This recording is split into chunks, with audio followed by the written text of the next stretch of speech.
Hey boo, what is beginner's mind? And what does having beginner's mind have to do with becoming a powerful manifester? Do they get in each other's way? Is one necessary to have the other? Or is it something completely different? Hi, I'm Valerie, and welcome to my channel on Major League Manifesting with Manifesting Essentials and Manifesting Insights so you can live a divine life. Give this video a thumbs up, subscribe, and hit the notification bell to be up to date on my latest content. When you are taking a with eager openness, looking at something with a fresh set of eyes rather than taking all your preconceptions into it, that is having a beginner's mind. You have curiosity. You have wondering how things are going to turn out. You are staying open. And in manifesting, when we choose our desire, when our desire comes to us, when God is whispering that in our inner ear, and we set off on that bridge of incidents where, without wondering and getting caught up in how it's going to unfold for us to bring us to our desire, we're surrendered. You're in a state of surrender. You're relaxed and you let go, and you allow God to move you along to bring that desire directly to you. And this came up today in a conversation and in a post that my dear friend and coaching sister, Karen Sinclair, had put up today about her adventures in learning food preservation. It's an ongoing project for her, and it's taking up a lot of her time and her interest. But the reason I mention it is because it's a lot of ups and downs. It's a new undertaking for her. And sure, she's had a lot of mistakes and upsets and changes. And it's a whole roller coaster of learning a very particular process. And this is what I said was having a beginner's mind. It's maintaining excitement about what's coming rather than a sense of anxiety or fear or dread or worry about how things are going to turn out. And if things don't always go the way we plan, and there's a lot of that happens when you you're led to take on something new, because this is part of the state that you've chosen. If you're choosing a state of being successful in a particular industry or career track, this is going to bring with it all sorts of unexpected errors and challenges and any kind of upheaval that can come your way. But it's how you approach it. If you can stay fresh to it, if you can stay in the moment. Karen was calling this being an eager beaver, and that is kind of another way of looking at beginner's mind.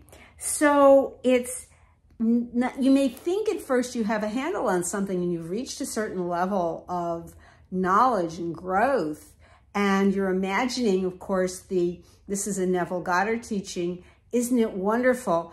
You're projecting ahead in your imagination, bringing the future into the now, because it's always now, but you're playing with the idea of the future, that you're being congratulated on your success in whatever it is, in a project that you took on at your job, or in achieving a promotion or a raise or something that comes to you unexpectedly, and you're being congratulated, and the feeling of having it, the feeling of fulfillment that you have persisted in your state and this has come to you.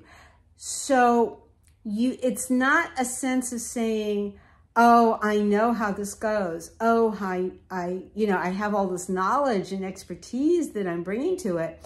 Well, you may have that. And at the same time, The kicker is that you can also bring a beginner's mind, that willingness to learn something new, something unexpected, and that it comes to you, and that you can allow that into your growth, into your having already achieved what you want. So these things are not necessarily contradictory. It may seem like it is, but it enables you to always be in the now, always be open to what comes, to receiving something unexpectedly. And this can be part of what you are manifesting.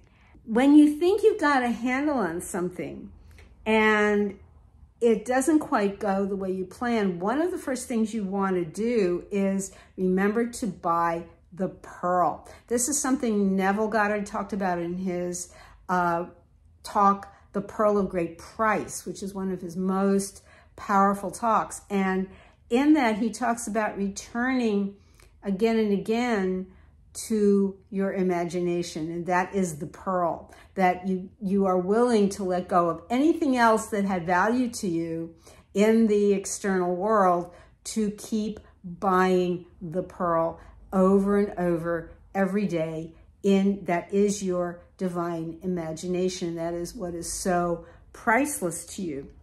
And you return to your imagination when something seems to have disappointed you, or something seems not to be going the way that you planned. So again, you're making discoveries and you have this fresh perspective on it. And this also is beginner's mind. This freshness, staying curious. And this is what we look at as beginner's mind. It's a very simple definition of an ancient Eastern concept. When you are playing with that, I remember once learning a form of yoga type of movement. It was a sort of a healing energy practice. And I kept, as I was working with the instructor, I kept saying, oh, it's kind of like what I learned with this, and it's kind of like what I learned with that. And she said, no. She said, no, it's just about this. It's about what this is. She wanted me, she was really, and this is long before I knew about Neville or the law of assumption or manifesting, but she wanted me to come to it with that sense of beginner's mind so that I could learn it independently and not keep comparing it to anything. The mind tends to want to make comparisons. We do that all the time. We go into a yoga class, say, and we're comparing ourselves with somebody across the room who looks like they're, really doing such a great practice and can do all the poses perfectly and hold them the longest and the best. And we're feeling like, oh, we're nowhere near that. So the mind always wants to be comparing and competing instead of just taking your practice and saying, this is my practice and I love it and I accept myself as I am right now in this moment, and that this is about me, not about the person across from me. I can be inspired.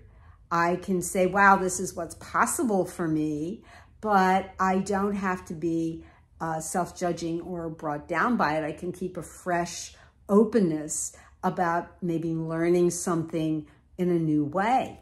So this is, again, how beginner's mind plays in. When we tend to get lost from this, it's really because you may not be fully dwelling in your desired state. So when you're only partly in it, when you feel like a little bit half-hearted about it, when you feel like maybe you're going through the motions and it's not really clicking, but you say, well, that's my state. But when you're in that kind of resistance toward it, you're going to feel less than rather than all the way in. And this too is a resistance to having that fresh, open, excited feeling about it. And this is part of having beginner's mind and powerfully manifesting. Because when you're powerfully manifesting, you're really not attached to anything. You're not comparing with the past. You're not worrying about the future. You are completely in that open, childlike, curious state. Be as little children, as the Bible reminds us.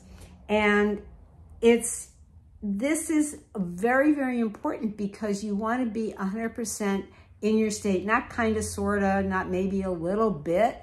You want to be all the way anchored in your state. So another analogy I can give you is like, okay, when you're doing a yoga pose, like the warrior pose, and you step one foot forward and you hold the other leg back in a position where the 2 feet are aligned across the length of the mat. But if that back foot is not quite in the position it needs to be in, you're going to wobble. That's what happens. You wobble. You may have a hard time sustaining it. You're not fully in that pose. You may even fall out of it completely. When that happens, you can just have a laugh about it and then get yourself back in and get back centered and breathe and focus again. But the point is, it's the same thing as maintaining your state and maintaining that freshness and maintaining that aliveness and turning that anxiety into excitement, because anxiety and excitement use the same neural pathways in the body. So you can flip that script on the anxiety and turn it into excitement over what your state is bringing to you. Anything unexpected that comes, anything that comes along the way with fulfilling your desire. That's it. If you have any questions, leave them in the comments. If you've had experience with this, leave it in the comments. Love to hear your shares. And don't forget to give this video a like, subscribe, hit the notification bell, and share so my content can reach more wonderful people like you. Love you, boo. See you next time.